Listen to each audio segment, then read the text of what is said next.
حضرت امام ابو حنیفہ رحمۃ اللہ علیہ کے حالات اور گن۔ آپ کا نام نعمان، باپ کا نام ثابت اور آپ کا اپنام ابو حنیفہ ہے، اور آپ علم و شریعت کے چاند ستارے بن کر طریقت کے آسمان پر روشن ہوئے۔ آپ نہ کیول حقیقت کے راجوں سے پریچت تھے بلکہ گہرے سے گہرے مسائل اور گیان ایوم ارتھ و بھاوارتھ کو اسپشٹ کر دینے میں پوری مہارت رکھتے تھے، اور آپ کی مہانتا اور تاپ کی یہ دلیل ہے کہ غیر مسلم بھی آپ کی پرشنسا اور سمان کرتے تھے، اور ان کی عبادت اور سادھنا کا صحیح علم تو خدا ہی کو ہے۔ آپ کو بڑے شریشٹھ اور چوٹی کے صحابہ سے ملاقات کا گورو حاصل ہوا، اور حضرت فضیل، حضرت ابراہیم ادہم، حضرت بشر حافی آدی ہستیاں آپ کے ششیوں میں شامل رہیں۔ آپ کے اپنام کی بڑی وچتر گھٹنا ہے، ابو حنیفہ آپ کا اپنام ہے، اس کی بڑی وچتر گھٹنا ہے کہ ایک بار کچھ عورتوں نے سوال کیا کہ جب مرد کو 4 نکاح کرنے کی انومتی ہے تو پھر عورتوں کو کم سے کم 2 پتی رکھنے کی تو انومتی ہو۔ تو آپ نے کہا کہ اس کا جواب کسی دوسرے اوسر پر دوں گا، اور اس الجھن میں گھر کے اندر تشریف لے گئے۔ جب آپ کی بیٹی نے آپ کو پریشان دیکھا تو اس پریشانی کا کارن پوچھا، تب آپ نے عورتوں کا سوال پیش کر کے فرمایا، اور اس کا جواب دینے سے کہ میں پوری طرح بے وش ہوں اور میری یہی الجھن کا کارن ہے۔ تو بیٹی بولی کہ یدی آپ اپنے نام کے ساتھ میرے نام کو بھی شہرت دینے کا وعدہ کریں تو میں ان عورتوں کا جواب دے سکتی ہوں۔ اور جب آپ نے وعدہ کر لیا تو آپ کی بیٹی نے کہا کہ ان عورتوں کو میرے پاس بھجوا دیجیے۔ جب وہ عورتیں آئیں تو آپ کی بیٹی نے ایک پیالی ایک عورت کو دیتے ہوئے کہا کہ اپنی اپنی پیالی میں تم سب تھوڑا تھوڑا سا اپنا دودھ ڈال دو۔ اس کے بعد ایک بڑا سا پیالہ ان کو دے کر کہا کہ اب ہر ایک اپنی اپنی پیالی کا دودھ اس میں ڈال دو۔ جب ان عورتوں نے ایسا کر دیا تو آپ کی بیٹی نے ان سے کہا کہ اب اس بڑے پیالے میں سے اپنا اپنا دودھ نکال لو۔ لیکن عورتوں نے حیرت سے کہا کہ یہ کیسے ہو سکتا ہے؟ تو آپ کی بیٹی نے کہا کہ جب 2 پتیوں کی بھاگیداری میں تمہاری سنتان ہوگی تو تم یہ کس پرکار بتا سکو گے کہ یہ سنتان کس پتی کی ہے؟ تو اس جواب سے وہ عورتیں حیران رہ گئیں، اور امام صاحب نے اسی سمے سے ابو حنیفہ کنیت اپنے نام کے ساتھ لگا لی، اور اللہ نے بھی آپ کے نام سے زیادہ کنیت کا شہرت پردان کی۔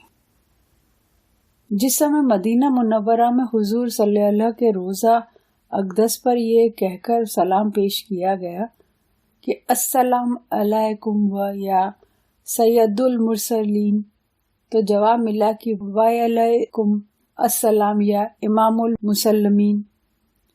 بتائیے یہ گورو آپ جیسے بھاگیشالی لوگوں کے سوائے کس کو پردان ہو سکتا ہے؟